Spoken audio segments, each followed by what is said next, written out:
Cette vidéo de Mixdeal vous est présentée en collaboration avec le Café Dragon de Belleuil. Bien plus que des jeux. Bonjour tout le monde, je suis Sophie de la chaîne YouTube Mixdeal et aujourd'hui, on va faire le review complet du tout nouveau jeu de Simon, en fait, qui est Bloodborne The Board Game, une adaptation du jeu exclusif de PlayStation Bloodborne, en fait, du même nom. Et donc, c'est un jeu de Eric Lang et Michael Shinall. Et en fait, je vais vous dire tout ce que j'en pense de ce jeu-là. Est-ce que c'est un bon investissement? Est-ce que quand il va être disponible en boutique, ça vaut la peine de se le procurer ou pas? C'est pour qui? À qui ça s'adresse? Est-ce que c'est juste pour les fans de Bloodborne ou est-ce que n'importe qui peut l'apprécier?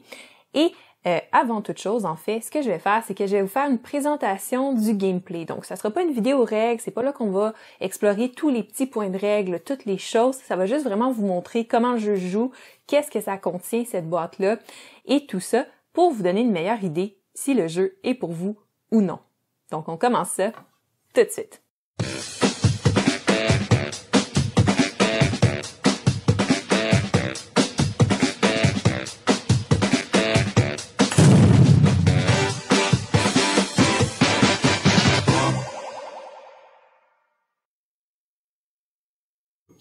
Dans Bloodborne, vous allez incarner des chasseurs. Chaque chasseur, en fait, va être représenté par sa figurine, puis également par sa carte d'armes, en fait, qu'on appelle des trick weapons dans le jeu.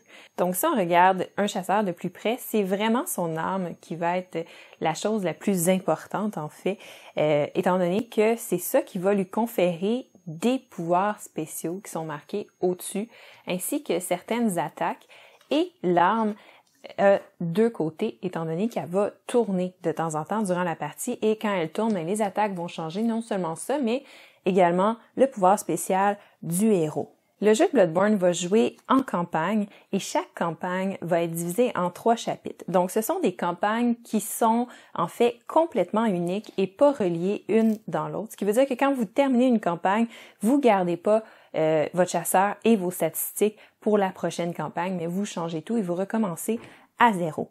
Donc, en fait, comment ça fonctionne, c'est que chaque campagne est constituée d'un paquet de cartes, comme on voit là, qui contient à peu près une 60aine de cartes qui sont numérotées de 1 à 60, une carte d'introduction, puis va contenir également une carte de setup pour chacun des chapitres. La carte de setup va nous permettre, entre autres, de savoir quel ennemi sortir pour le chapitre, étant donné que c'est ces ennemis-là en principal qu'on va battre, et quelles tuiles également préparer, parce qu'on va se préparer une pioche de tuiles qui va inclure des tuiles spécifiques pour le chapitre et qui va inclure également des tuiles en fait random qu'on va ajouter. Et ça inclut également une façon de déclencher des rencontres ou des événements spéciaux qu'on n'a aucune idée c'est quoi en fait, mais qui vont se passer dès qu'on va arriver sur certains endroits spécifiques durant la campagne. Donc, quand on commence la campagne, on n'a absolument aucune idée de ce qu'on doit faire, en fait, pour terminer la chasse qu'on appelle. Donc, la chasse va constituer le chapitre au complet. Donc, on ne sait pas qu'est-ce qu'il faut faire pour le terminer. On lit la carte d'introduction qui va nous donner une mise en contexte, une petite histoire, et ensuite, on révèle la carte qui est indiquée par la carte de mise en place et qui va nous dire un peu qu'est-ce qu'on doit faire pour l'instant, le temps qu'on révèle d'autres cartes et ou qu'on complète ce qui est marqué sur cette carte-là pour piocher d'autres cartes spécifiques dans le paquet. Donc, on va réaliser des side quests comme ça, on va aller sur des endroits, on va révéler d'autres cartes et éventuellement, on va trouver qu'est-ce qu'on doit faire pour terminer la chasse. Typiquement, pour commencer la campagne, on va avoir sélectionné notre chasseur, en fait, et on va avoir installé sa carte d'armes directement sur son plateau joueur ainsi que son fusil qui est assigné à lui. Donc, chaque joueur va commencer avec son plateau joueur et sa figurine, sa carte d'armes, son fusil, 6 points de vie, un aide de jeu et finalement un deck de 12 cartes, tous pareils pour tous les joueurs en début de campagne, qui représentent des cartes de statistiques que le joueur va utiliser durant le jeu pour faire différentes actions, mais surtout pour combattre. Typiquement, un scénario de Bloodborne va commencer avec tous les joueurs sur la carte de la tuile centrale Et ensuite, les joueurs vont explorer la ville de Yharnam et découvrir d'autres lieux. Donc, on se souvient, au début du chapitre, en fait, on nous a indiqué de placer certaines tuiles de côté et certaines tuiles spécifiques et random pour faire un paquet de pioches de tuiles qui ressemblent à peu près à ça. Et dès qu'un joueur va décider d'explorer, on va révéler une tuile qu'on va aller placer comme on le désire sur la carte pour l'agrandir. Et certaines fois, on va tomber sur des lieux spécifiques mentionnés par une carte qui va déclencher de l'histoire, va déclencher des side quests et va nous faire progresser dans notre chasse. Durant la mise en place du scénario, non seulement on nous a dit de mettre en place un paquet de tuiles sur lesquelles on va pouvoir piocher, mais également de préparer certains ennemis. Donc, on sort les cartes d'ennemis qui sont comme ça et on va choisir de façon aléatoire un des côtés qui va déterminer ses attaques, son habileté. Donc, l'ennemi va complètement changer selon le côté qu'on choisit et on va piocher les 3 ennemis, les mélanger, choisir aléatoirement un côté et les placer sur le plateau de chasse. Une chose qu'on va remarquer là, en fait, c'est qu'on va avoir placé des cartes, comme on a vu tantôt, c'est des cartes d'amélioration pour notre paquet. Donc, on va pouvoir, au fur et à mesure de la partie, en gagnant de l'expérience, améliorer les cartes de notre paquet qu'on a en main pour qu'ils soient différents de joueur en joueur. Puis finalement, le dernier détail important du jeu, c'est que durant la partie, à chaque fois qu'on va finir un tour, on va avancer l'échelle de temps qui est ici. Si jamais l'échelle de temps se rend jusque-là, on a perdu. Non seulement on a perdu, mais comme une campagne et 3 chapitres, donc 3 parties. Si jamais on perd à la partie numéro 3, on doit recommencer le chapitre, la campagne au complet. Donc, on essaie de pas faire ça. Donc, on avance le temps au fur et à mesure que on passe nos tours. Si un joueur meurt, on va avancer le temps. Ou aussi, les joueurs, au fur et à mesure de la partie, vont perdre de la santé et va également collecter de l'expérience qui dans le jeu va se traduire par du Blood Echoes, qui est en fait une ressource qu'on va gagner à chaque fois qu'on va tuer un monstre, entre autres, et qui va nous permettre éventuellement d'augmenter de niveau. Donc, en fait, quand on en ramasse 3, qui est le maximum qu'on peut transporter, même si on tue d'autres monstres, on ne peut plus en ramasser. Et c'est très difficile de se healer dans le jeu. Donc, éventuellement, le joueur va pouvoir décider pour une action d'aller dans le Hunter's Dream qu'on appelle, qui va permettre non seulement de dépenser ses Blood Echoes pour remplacer des cartes de son deck par des cartes d'amélioration qu'on a vues tantôt, mais également de se guérir et de faire autre chose d'intéressant qu'on va voir plus tard, comme réactiver des items qui auraient été utilisés, ce genre de choses-là. Durant un tour de jeu, les joueurs vont jouer dans l'ordre qui décide et en fait, ce qu'ils vont faire, c'est qu'ils vont piocher 3 cartes de leur paquet de cartes et ils vont devoir faire leur tour avec ces 3 cartes-là qui sont des stat cards. Donc, en fait, ces cartes-là, ce qu'ils vont faire, c'est que pour réaliser les actions, il faut qu'ils les défaussent. Il y a du texte décrit sur les cartes, mais ce texte-là sert seulement aux attaques. Donc, les actions que je peux faire, par exemple, me déplacer de 2 cases, nécessitent que je défausse une carte que j'ai en main. D'autres actions que je peux faire, c'est interagir avec le matériel qui est sur la carte, comme le coffre qui est là. Prendre en note que c'est des tokens dans le jeu de base, c'est dans la version Kickstarter qu'on a des coffres.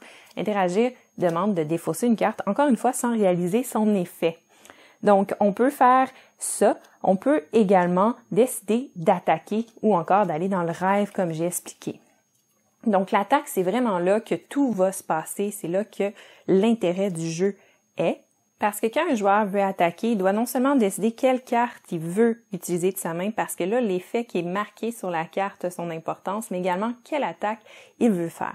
Les attaques vont avoir des dommages d'attribuer, donc par exemple celle-là 1 dommage, celle-là 2 dommages, mais également une vitesse, comme celle-là va à 3 de vitesse, tandis que celle-là va à 2 de vitesse, et on a également les plus lentes qui vont seulement à 1 de vitesse. Donc pourquoi tout ça est important?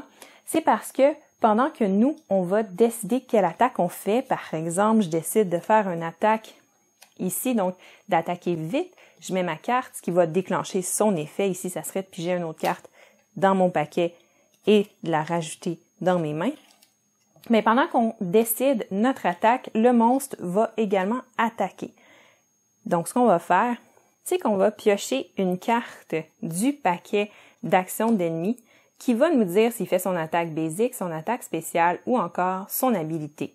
Donc, dans le paquet d'activation d'ennemis, il y a 6 cartes, donc il y a une d'habilité, 2 de spécial et 3 de basique, ce qui nous aide un peu à déterminer tout ça. On a la santé également du monstre pour savoir comment le tuer. Donc, on pioche la carte. Par exemple, ici, on sait qu'il fait son habilité. Donc, on regarde premièrement la vitesse de son habilité et qu'est-ce qu'elle va faire. Et la vitesse va être très, très importante pour déterminer si j'attaque avant lui ou s'il attaque avant moi. Et en fait, si je suis capable de le tuer avant qu'il m'attaque. La vitesse est également importante parce que dans le jeu, je vais avoir des effets comme Stagger qui va me permettre d'annuler complètement l'attaque de l'ennemi. Si je la place, en fait, si je décide que c'est cette carte-là que j'utilise pour mon attaque et que je fais une attaque qui est plus rapide que celle que l'ennemi fait, je vais réussir à la staggerer, donc empêcher cette attaque-là d'avoir lieu tout simplement.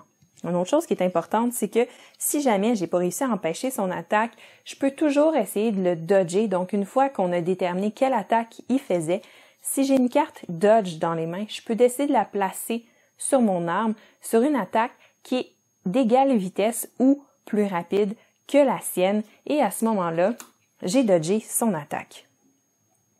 Donc, on remarque que cette carte-là indique qu'on va clear this slot, donc on va libérer cet espace-là, tandis que ces cartes-là indiquent absolument rien. Parce que, une fois qu'on a décidé de placer une carte pour une attaque, la carte va rester sur notre arme indéfiniment. Donc, éventuellement, on va manquer d'espace sur notre arme pour faire des attaques, pour dodger et pour faire plein de choses. Donc, quand ça arrive, tout ça, on peut décider de faire une action durant notre tour, dépenser une carte pour tout simplement flipper notre arme de côté et à ce moment-là, changer les statistiques, changer notre habilité spéciale et libérer tous les espaces pour pouvoir faire d'autres attaques. On peut le faire également gratuitement une fois qu'on rentre dans le Hunter's Dream comme j'expliquais tantôt. Parce que non seulement les monstres vont nous attaquer quand nous, on va décider de les attaquer, ils nous attaquent en retour, mais ils vont également s'activer dès qu'on va avoir terminé notre tour. Donc, à la fin du tour de chacun des chasseurs, ils vont s'activer et attaquer le chasseur qui était actif, s'ils sont capables. Tous les monstres qui sont directement reliés sur la case du chasseur, donc, en fait, celui-là se déplacerait et m'attaquerait, tandis que celui-là a rien vu, donc se déplacerait pas.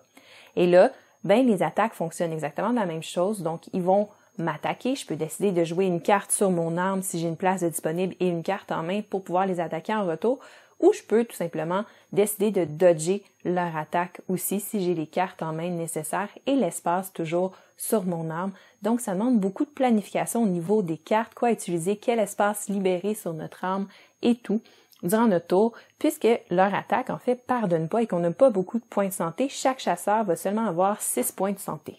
Donc, durant le chapitre, vous allez explorer Yharnam, révéler des tuiles, révéler des monstres et également déclencher des mini-quests ou des side-quests, en fait, qui vont vous faire progresser dans l'histoire et éventuellement vous permettre d'obtenir ce qu'il faut pour conclure le scénario. Donc, en réussissant les side-quests, on récolte des items spécifiques qui sont très, très forts et que les hunters peuvent garder avec eux et épuiser, en fait, pour faire leur action et qui peuvent se désépuiser, entre autres, dans le Dream. Et donc, c'est vraiment intéressant. Ça permet de progresser, de devenir de plus en plus fort au fur et à mesure qu'on réalise le chapitre. Non seulement ça, mais il y a plusieurs coffres disponibles sur la carte et ces coffres-là fournissent des consommables qui sont d'autres items, mais à usage unique cette fois-ci, que quand vous allez utiliser, vous allez défausser. Et ça aussi, vous allez en ramasser tout plein durant votre campagne.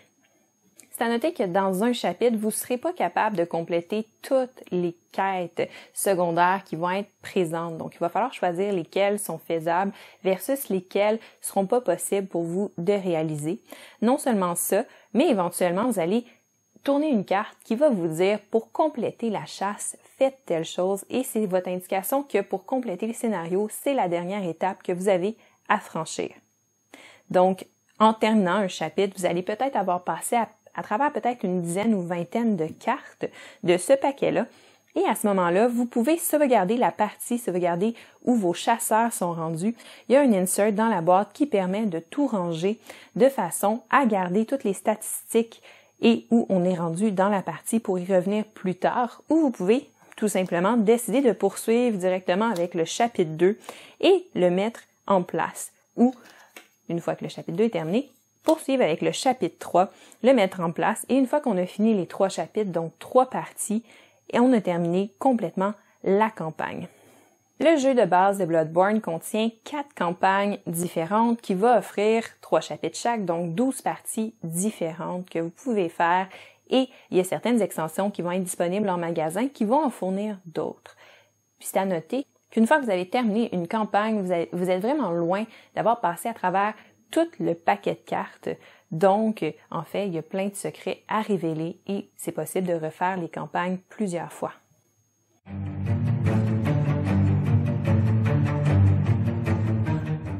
Donc, maintenant qu'on a vu comment fonctionnait le jeu Bloodborne, en fait, vous avez déjà une idée de si c'est le type de jeu qui vous intéresse. On a vu qu'il y avait un peu de narratif, tout ça, qu'il y avait beaucoup d'action, que c'était pas un jeu avec des dés, mais bien un jeu avec des cartes, qu'il y avait beaucoup de stratégies axées surtout sur le combat des monstres et tout ça, et que c'était pas un jeu qui était nécessairement très facile. Donc, on va aller dans tous ces détails-là. Mais pour commencer, tous les bons reviews avec Mixdeal, ce qu'on fait, c'est qu'on regarde premièrement la boîte. Donc, en fait, quand on ouvre la boîte, qu'est-ce qu'on en pense? Et la boîte, elle est très belle. Autant cette boîte-là qui est d'une grandeur typique de, dans le fond, des boîtes de Simon. Si vous voulez voir tout ce qu'il y avait à l'intérieur de cette boîte-là et de toutes les extensions, j'ai fait un unboxing du All-In Kickstarter. Donc, l'art sur la boîte est magnifique, c'est très, très beau. Ça frappe à l'œil quand on ouvre la boîte, tout l'extérieur, tout le contour, en fait, de la boîte à l'intérieur a des dessins dessus. C'est très beau. Et à l'intérieur, il y a même un insert pour pouvoir sauvegarder la partie, mais toutes les cartes, les tokens, tout ça rentre dans cet insert-là et c'est fantastique. Et il y a l'éternel, par contre, boîte de carton de Simon pour ranger le tray en plastique qui contient tous les figurines. Donc ça, c'est peut-être le point négatif, le premier que je voudrais aborder dans le jeu. C'est pas grand-chose, mais c'est vraiment pas pratique parce qu'en fait, ce que ça fait, c'est que ça va faire en sorte que c'est dur. D'un, c'est pas facile de rentrer et sortir ces trays-là de l'intérieur. Et là, ils ont fait comme un tray gros avec un couvercle et par-dessus, ils ont fait un petit mini tray où là, tu mets tous les personnages et tous les plus petites figurines. Et celui-là n'a pas de couvercle, il tient sur rien, il tient juste comme par-dessus en équilibre par paire sur le premier tray. Fait que là, quand tu essaies de rentrer les deux là-dedans, ça peut être compliqué. Bref, je les ai déjà vus faire des meilleures choses, hein, avec, par exemple, Death Medai, qui a vraiment un insert pour les figurines qui a de l'allure. Il commence à s'améliorer beaucoup. Tu sais, Zombicide, c'est un insert global, mais où tu mets les traits de figurines aussi dans une boîte. Tandis que là, ils sont retournés avec l'ancienne façon de faire qu'on voyait dans les premiers Zombicides, qu'on voyait aussi dans Arcadia Quest, tout ça, puis c'est pas le meilleur travail. Mais bon, on s'en fout, là, c'est une boîte de carton, fait qu'après ça, on passe à autre chose. Donc, le reste, après ça, la qualité du matériel, eh bien, c'est la même qualité qu'on peut s'attendre de tout bon jeu de Simon. Donc, la qualité des cartes est très belle, un beau fini illustré. J'ai pas peur que les cartes s'usent trop. Les plateaux joueurs sont un beau fini illustré, une belle épaisseur, ça n'a pas de l'air cheap, c'est bien manipulable. Les tuiles de ville sont un peu plus petites que les tuiles normales qu'on retrouverait dans ce genre de jeu-là, mais c'est normal parce qu'on en met beaucoup sur le jeu, fait qu'éventuellement, sinon ça n'aurait pas rentré. Mais sont d'une belle solidité aussi. J'ai vu certains reviewers, parce que c'est pas un jeu que j'ai backé sur Kickstarter, j'ai décidé par la suite d'acheter un all-in. Fait qu'à ce moment-là, je me suis renseignée beaucoup avant de l'acheter. Puis j'ai vu certains reviewers qui disaient qu'au fur et à mesure des parties, vu qu'on les mélange, tu sais, on se fait une pile de tuiles puis on les mélange, ils s'abîment. Fait que ça prend en considération, ça m'est pas encore arrivé. Par contre, et c'est la première fois que ça m'arrive avec un jeu de Simon, le dépunchage de ces tuiles-là allait bien jusqu'à une feuille en particulier. Puis c'est peut-être une erreur d'usinage. Tu sais, des fois, ce qu'ils font, c'est qu'ils vont faire une pression comme ça, puis la tuile va rester accrochée comme sur deux petits points d'ancrage qui sont faciles à briser. Fait que là, quand on dépunche, on brise ces points d'ancrage-là et ça fait venir la tuile au complet. Ça avait pas été bien pressé. Donc, ce que ça avait fait, c'est que ça a déchiré une partie du dos de ma tuile qu'on a recollé, on a peinturé pour pas que ça paraisse trop. Bref, fait que c'est peut-être plus une erreur d'usinage que de qualité rendue là parce que le reste, j'ai pas eu de problème, mais c'était quand même ordinaire. Sinon, côté token, même chose, belle qualité. Et côté figurines, ben c'est du Cool Mini or Not. Fait que si les figurines étaient pas belles, ça ferait un peu pitié. Mais c'est une belle qualité de figurine, les détails sont beaux, on voit que si on décide de les peindre, on n'aura pas de perte de détails nulle part parce que tout ce qui doit ressortir ressort très très bien sur les figurines. Le mouvement est très beau. Pour avoir regardé certaines vidéos du jeu en fait Bloodborne, parce que j'ai jamais joué à Bloodborne, c'est un détail qu'on va aborder un peu plus tard, mais j'ai regardé pour voir s'il y avait une ressemblance un peu dans le gameplay et une ressemblance avec les modèles, et ils sont très ressemblants, fait que vraiment on voit qu'il y a beaucoup d'amour qui a été mis dans ce projet-là, puis beaucoup d'attention portée sur les détails, donc il y a des grosses figurines comme celle-là, comparées à ces petites-là. On n'est pas dans le 32 mm pour la grosseur des figurines, on est plus dans le 28, mais honnêtement ça fait pas grande différence. C'est très bien, puis surtout avec la grosseur des tuiles plus gros, ben il aurait fallu tout mettre à l'échelle, fait que ça aurait été trop gros.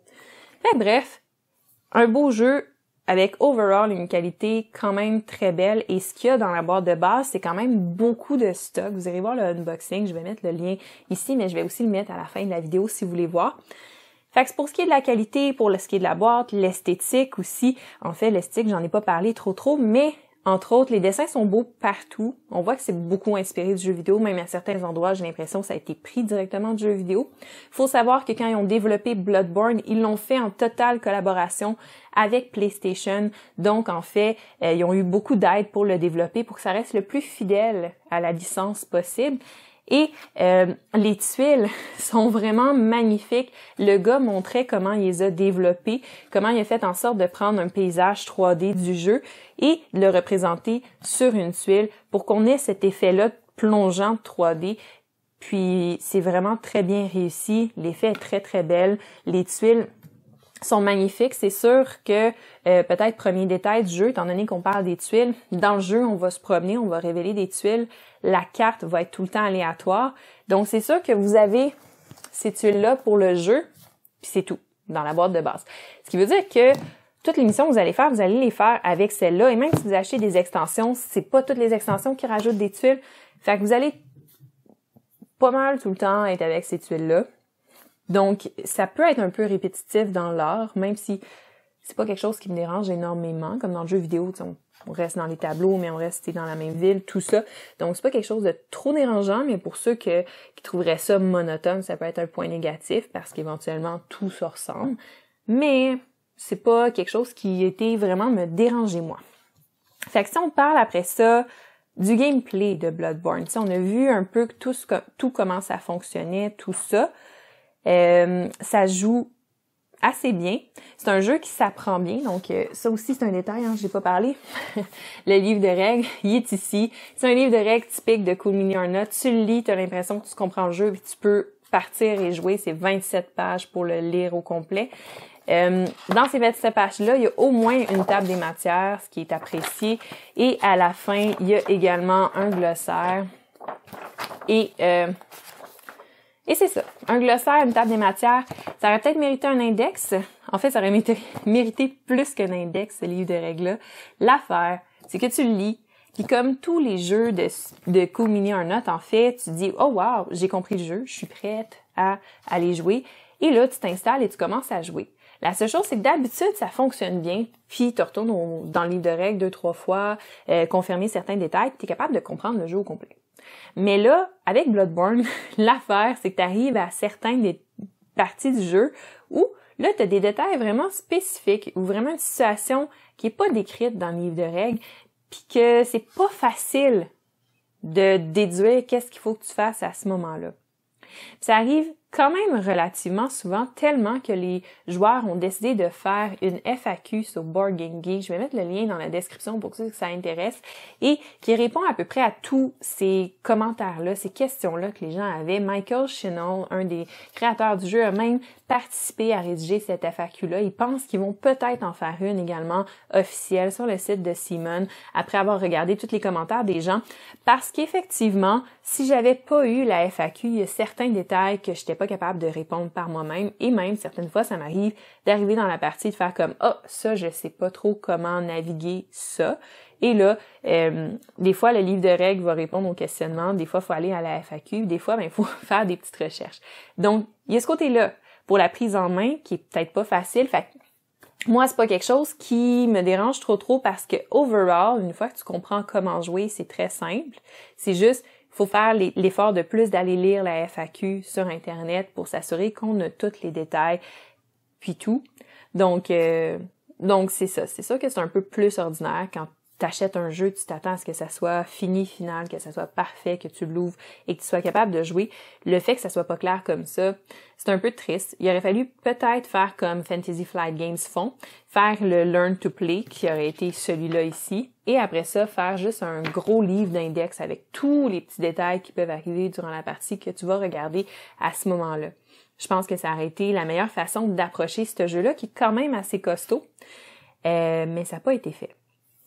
Puis ça, c'est quelque chose qui influence pas trop mon review, comme je vous dis, parce qu'une fois que tu prends l'effort d'aller lire la FAQ, tu te débrouilles pas pire.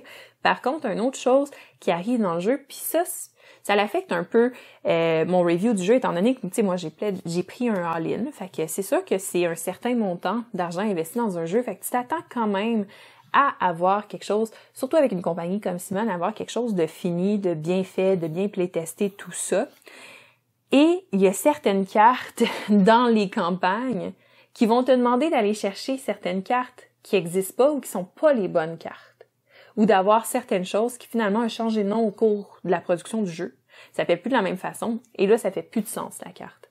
Donc ça, c'est un peu choquant parce que tu te dis, OK, dans les 10 000 extensions que tu as sorties avec la boîte de base, je comprends qu'à un moment donné, il y a peut-être de l'information qui s'est perdue, puis là, ça se peut que ça, tu t'en es pas rendu compte. Tu vas faire une FAQ ou un erratum en ligne, je vais aller le chercher, puis je vais me débrouiller, ça va être correct. Par contre, dans le jeu de base, que ces erreurs-là se retrouvent dans les 4 campagnes de base, je trouve ça quand même assez ordinaire. Mais, rassurez-vous, parce que dans la FAQ, il y a également les errata pour ces cartes-là. Donc, les gens suivent ça de très près. Il y a une communauté très, très active autour du jeu. Donc, si vous n'avez pas peur de juste aller lire la FAQ, aller sur ce thread-là, sur BGG, puis regarder les errata qui sont pas des tonnes. Là. Tu peux faire la première campagne sans problème quand tu arrives dans les autres. Après ça, des fois, il faut fouiller un peu quand tu comprends pas quelque chose. C'est peut-être comme une affaire de 5-6 cartes. C'est juste que c'est un petit détail qui est un peu décevant. Fait que ça irait dans ce que je pense et mes choses qui sont négatifs pour le jeu, le livre de règles, les erreurs. C'est mes plus gros points, je pense, négatifs. Puis là, si on passe après ça à comment le jeu se joue, est-ce que c'est un jeu qui est pour tout le monde ou qui est juste pour les amateurs de Bloodborne? Je vous dirais que la réponse rapide à ça, c'est pour tout le monde, parce que tout le monde qui apprécie un bon dungeon crawler, qui apprécie un jeu qui est très stratégique, qui a pas de dés, mais qui a des cartes, qui demande de prendre des décisions pour les combats, que les combats pardonnent pas, vont apprécier le jeu. La seule chose, puis c'est peut-être le seul détail qui me fait un peu me questionner, c'est que, en fait, tu sais, par exemple, le chasseur va aller dans le Hunter's Dream. Puis là, tu te dis, ah, ok, c'est le fun. Quand tu as joué au jeu, que tu connais la franchise, tu trouves ça intéressant, tu trouves ça le fun de pouvoir faire ça parce que tu comprends d'où ça vient. Quand tu n'as jamais joué au jeu, t'as rien comme explication. Tu as une petite introduction dans le livre de règles qui est vraiment très petite. Tu as une petite carte d'introduction au chapitre, quelques textes sur les cartes, puis c'est tout. Fait qu'il y a peut-être une mise en contexte qui s'est perdue un peu, où les gens ils ont pris pour acquis que vraiment c'était les fans de Bloodborne qui allaient jouer au jeu, qui allaient tous savoir ça. Mais moi, j'aurais aimé ça avoir peut-être une plus grande mise en contexte de c'est quoi, ça vient d'où, tout ça, tu sais, pour plus m'immerser dans le jeu. Mais c'est vraiment mon seul petit chialage que j'ai à faire là-dessus. Parce qu'en somme, c'est pas un jeu qui est hyper narratif. Tu sais, il y a vraiment pas beaucoup de texte. L'histoire est très simple, mais tu sais, intéressante en même temps, tu révèles des secrets, il y a des choses qui se passent, c'est intéressant, tout ça, mais tu sais, c'est vraiment pas pour l'histoire que tu vas jouer au jeu, mais vraiment pour le gameplay, pour progresser, pour avoir un sentiment de progresser justement dans l'histoire, mais dans la quête, débloquer des choses, tout ça. Puis ça, le jeu le fait très, très bien. Fait que ça, dans le fond, quand tu joues overall dans la campagne, c'est vraiment intéressant. Moi, personnellement, je trouve ça vraiment stimulant de faire « OK, là, je vais chercher la carte 50, je lis la carte 50, ça dit telle affaire, ça modifie comment le jeu joue, ça modifie mon objectif. » Et là, je pars de là. C'est le fun de partir le chapitre puis de pas savoir qu'est-ce que tu as à faire puis de le découvrir en cours de route. C'est intéressant. Puis en plus de ça, tu te rends compte vers la fin du chapitre que tout ce que tu as fait durant ce scénario-là, en fait, ça a une importance puis ça a un impact. Parce que là, tu vas arriver à certaines cartes qui vont te dire, OK, si tu as réussi tel truc, et là, tu vas avoir une carte qui va dire que tu as réussi tel truc. Fait que là, tu regardes dans tes cartes, si tu l'as, tant mieux. Si tu l'as pas, ben tu l'as pas fait. Et ça dit, si tu as réussi tel truc, tu prends telle carte. Sinon, si tu as réussi tel truc, mais à la place, tu prends telle carte. Et si tu n'as rien réussi, tu prends telle carte. Fait que là, tu as plusieurs options qui défilent. Et là, selon les side quests que tu as fait durant toute la campagne, ça va influencer un peu le chemin que tu vas prendre. Donc, les scénarios peuvent se finir de différentes façons. Puis ça, je trouve ça vraiment intéressant. Ça t'amène un peu partout. Tu peux pas faire toutes les side quests. Fait que là, il faut que tu choisisses lesquelles sont faisables, lesquelles sont plus difficiles, lesquelles mettre de côté, tout ça. Et là, ça fait en sorte que quand tu as terminé la campagne, il te reste à peu près plus que le tiers de tes cartes que tu n'as pas encore pris dans ton paquet, donc que tu n'as pas encore lu. Fait que ça veut dire qu'il y a plus que le tiers de ta campagne que tu n'as pas fait parce que tu as pris des décisions, parce que tu as choisi de faire telle side quest à la place de celle-là, tout ça. Fait que c'est intéressant parce que ça rajoute de la rejouabilité. Puis comme, en fait, le jeu, il est très, très modulaire dans le sens que, oui, tu fais ton paquet avec des tuiles spécifiques parce que tu en as besoin pour déclencher des histoires dans le jeu, mais tu vas rajouter des tuiles random, tout ça, et la ville sera jamais pareille parce que tu pioches random les tuiles puis tu crées ta ville au fur et à mesure. Ben ça fait en sorte que même si tu refais 2 fois le même scénario avec exactement les mêmes personnages, tout ça, ça sera pas pareil. Parce que des fois, il faut que tu ailles chercher des choses à telle place que tu les ramènes, et là, des fois, elles sont très proches, des fois, elles sont très loin. Fait que, tu sais, des fois, il y a plein de monstres entre les deux, et des fois, non. Fait que ça change, juste ça change le scénario tout le temps. Il y a des gens qui vont pas aimer ça, parce qu'ils vont faire comment. Des fois, tu sais, c'est vraiment très, très dur faire la quête, tandis que des fois, c'est plus facile. Fait que là, les gens apprécieront moins ça. Moi, c'est quelque chose que je trouve intéressant. À part de ça, côté rejouabilité, mais c'est le fun parce que t'as tout ça de paquets d'amélioration, tu sais, c'est très épais d'amélioration que tu peux donner à ton personnage durant la partie pour changer son paquet en main. C'est pas des choses drastiques, mais c'est des choses vraiment pratiques. Puis quand tu planifies bien, puis que tu choisis des cartes qui interagissent bien ensemble, tu deviens vraiment très fort. Puis rendu à la 3e partie, le chapitre 3 de ta campagne, c'est vraiment intéressant parce que ton personnage est complètement différent de tous les autres personnages. Même chose pour les consommables, t'as vraiment une grosse pile, fait que ça c'est intéressant. Puis même chose pour les objets. Puis ça c'est le fun, moi j'aime beaucoup que t'aies beaucoup d'objets, mais que vraiment une quête spécifique va te débloquer un objet spécifique. Ça a le plus de sens pour moi que quand tu fais un dungeon crawl puis tu fais juste piger un objet quand tu réussis une quête. Puis à ce moment-là, des fois, tu trouves des choses qui sont pas très thématiques. Là, tu restes vraiment plus thématique. Je trouve ça intéressant. Là où moi, je m'inquiète, c'est que j'ai toutes les extensions, donc plein de boîtes, et j'ai pas vu beaucoup. Même, je suis pas sûre, j'ai vu des cartes consommables, ni des cartes, dans le fond, d'objets. Les paquets sont quand même épais, mais j'ai quand même peur qu'au bout de la 10e boîte d'extension, que j'aille pas mal passer à travers tous les objets puis les consommables puis qu'il n'y ait plus vraiment de surprise, tout ça. Donc ça, c'est peut-être un point négatif que j'aurais à dire du jeu, mais si vous achetez la version retail, on s'en fout de toute façon. À part de ça, le fait que les monstres, il y ait des côtés réversibles, donc t'as 2 fois un monstre et ils sont pas du tout pareils, ils fonctionnent pas de la même façon, et qu'au début de la partie, tu vas sélectionner le côté de ton monstre. C'est vraiment intéressant parce que ça aussi, ça fait en sorte que le scénario peut être totalement différent. En plus de ça, en ligne, tu as un 3e, dans le fond, possibilité de combinaison pour tes monstres. Fait que là, ça fait que tu peux sélectionner ça aussi si tu les imprimes. Fait que ça, c'est intéressant. Fait que bref, côté comment tu progresses dans le jeu, tout ça, je trouve ça vraiment bien. Je trouvais ça un peu triste au début que, dans le fond, tu finis ton paquet de campagne, en fait, des trois parties, et que ta campagne soit finie, et là, tu perds toute ta progression, puis tu recommences une autre campagne, parce que j'aime ça, les jeux narratifs qui s'étendent sur longtemps.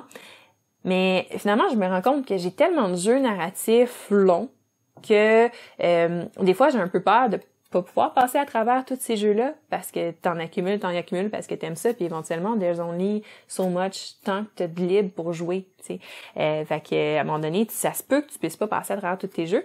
Mais ça offre un format qui est quand même le fun parce que t'as le sentiment de progression à travers tes 3 parties. Puis tu découvres des choses. T'as vraiment un sentiment de jouer, par exemple, à Gloomhaven, débloquer des choses. Puis des fois, t'as des des discussions aussi, ça, je l'ai pas mentionné. Même chose, sur les cartes, tu choisis qu'est-ce que tu réponds et selon ce que tu réponds, tu pioches une carte. Des fois, tu réussis une quête, puis là, ça dit tu peux plus réussir l'autre side quest parce que tu as fait cette side quest-là à la place. Bref, fait que t'as vraiment un bon sentiment d'évolution dans le jeu. Puis je trouve ça pratique parce que en une soirée entre amis, là, où tu décides, samedi, on joue à Bloodborne, tu passes à travers une campagne au complet. Puis ça n'a pas été si long que ça. Et ça, je trouve ça intéressant. Le fait que tu peux sauvegarder rapidement dans la boîte tes choses, c'est le fun. C'est bien qu'il ait pensé à faire ça. L'insert fonctionne quand même très bien. Fait que ça, c'est un plus pour le jeu. Puis, je pense que ça fait le tour de comment je trouve la progression du jeu. Puis le gameplay en tant que tel, comment jouer avec les cartes, les tactiques versus les attaques, c'est vraiment intéressant parce que c'est un gros casse-tête. De quelle carte tu as besoin et quelle carte est-ce que tu peux te permettre de dépenser pour faire d'autres actions qu'attaquer? Puis c'est tout le temps une question de est-ce que ce tour-ci je peux attaquer sans risquer de mourir? Puis c'est beaucoup de calcul parce que c'est facile de mourir dans le jeu, les monstres pardonnent pas, puis tes attaques sont fortes mais pas si fortes que ça. Fait qu'il faut vraiment bien planifier ces choses, faire des combos, bien utiliser ton arme. Donc, tout ça mis ensemble, c'est vraiment intéressant. Je dirais que niveau difficulté, c'est un peu le in-between, jouer à un jeu plus light. Je dirais pas avec Zombicide, mais plus, mettons, avec Death Medaille, un jeu avec des dés, qui est plus light, mais qui a quand même une certaine prise de décision dans ce que tu fais puis comment tu fais progresser ton joueur. Puis Gloomhaven, qui est vraiment un gros casse-tête de quelle action utiliser, quel combo faire pour optimiser ton paquet, tout ça. Celui-là se trouverait peut-être entre les deux, parce qu'il est plus complexe qu'un jeu seulement avec des dés, mais il est un peu plus facile que Gloomhaven, donc je le mettrais vraiment in between les deux. Mais c'est définitivement un jeu pour experts. C'est pas un jeu pour les gens qui ont jamais joué à The Dungeon Crawler. Je conseillerais probablement pas de commencer avec celui-là. Mais c'est ça, overall, le gameplay, c'est fluide, c'est le fun, c'est rapide, puis il y a vraiment une bonne tension tout le long. Tu le sais pas si tu vas réussir à battre le monstre ou pas. T'as pas le goût de te jeter devant tous les monstres, comme par exemple dans un dungeon crawler où là, tu te jettes devant les monstres, puis là, tu fais des lancers de dés de la mort qui tue, puis tu réussis à tout débarrasser. Là, juste un monstre, ça peut être fatal. Fait qu'il faut vraiment que tu planifies bien tes choses. Le fait aussi qu'ils ont leur paquet de 6 actions qu'ils peuvent faire, ça te permet de calculer c'est quoi les chances, les probabilités que telle carte sorte, de planifier ton tour en conséquence. Fait que vraiment super intéressant comme mécanique. Tout fonctionne bien ensemble. Je m'attendais pas à rien de moins étant donné les noms des gens qui ont réalisé le jeu. Donc, c'est des gros noms, c'est des gens qui font des bons jeux. Et encore une fois, ils ont sorti un super bon titre. Fait que mis à part le fait que, comme moi, si t'as jamais joué à Bloodborne, tu comprendras pas vraiment c'est quoi le principe du Hunter's Dream, tu vas apprécier le jeu. Donc, je dirais que c'est pour tout le monde, même ceux qui ont jamais joué à Bloodborne vont apprécier. Si vous appréciez ce style de jeu-là, c'est clairement un bon jeu. C'est un jeu à essayer, du moins. Il y a certaines places qui vont l'offrir en location. Ce serait peut-être une bonne idée si jamais vous vous demandez si c'est un jeu qui est fait pour vous. Sinon, je sais qu'il est disponible aussi sur Tabletop Simulator, donc ça peut être aussi une option. Et rapidement, je veux pas trop m'attarder sur le sujet, mais la même compagnie qui a sorti le jeu vidéo Bloodborne a sorti le jeu de vidéo Dark Souls. Et là, c'est pas la même compagnie du tout parce que l'on parle de Cool Mini or Not versus, dans le fond, cette compagnie-là qui est Steamforge qui a fait Dark Souls. Mais il existe un jeu de société pour Dark Souls également. Et là, dans le fond, pour ceux qui ont jamais joué, Dark Souls, c'est un jeu vraiment basé sur le jeu de société, sur le jeu vidéo, où là, tu vas faire les tableaux, tu vas grinder beaucoup pour augmenter en force tout ça, pour faire un combat final. Et les combats finaux sont vraiment épiques. Le reste du jeu est un peu bleh. Fait que si on a à choisir entre les deux, la question se pose même pas, mais au cas où vous posiez la question, c'est clairement Bloodborne qui l'emporte. Donc, je voulais juste le mentionner au passage parce que c'est peut-être intéressant pour les gens. D'ailleurs, je pense vendre ma version de Dark Souls board game étant donné que j'ai Bloodborne. Mais c'est ça. Donc ouais, je pense que... aussi, une autre chose que je veux mentionner, il y a tellement de choses à mentionner sur ce jeu-là, c'est un gros jeu, c'est le fun, c'est excitant. Il y a la ligne de temps que je vous montrais, là, qui dans le fond, permet non seulement de vous faire perdre la partie, Mais également, quand tu traverses les points rouges, ça fait respawner les monstres sur la carte. Des fois, ça va faire healer un boss. Fait que là, tu veux pas que ça arrive, ce genre de choses-là. Mais en même temps, quand tu vas dans le Hunter's Dream, ben c'est le fun parce que ça donne plein d'avantages, plein d'upgrades, mais en même temps, ça fait avancer le temps. Quand tu meurs, ça fait avancer le temps également. Fait qu'il y a tout le temps cette question-là d'équilibre entre est-ce que je veux augmenter mon personnage? Est-ce que ça vaut la peine d'aller chercher plein de cartes d'upgrade? Ou est-ce que on peut pas se permettre de perdre du temps? Fait que ça, c'est vraiment important puis intéressant. C'est une gestion dans le jeu. Puis il y a beaucoup de gens qui étaient comme « Ah, mais dans Bloodborne, on n'a pas de ligne de temps. » Fait que je vois pas pourquoi dans le jeu, il y en a une, ça me dérange un peu, parce que c'est pas facile, c'est ce qui va faire en sorte souvent que tu vas perdre.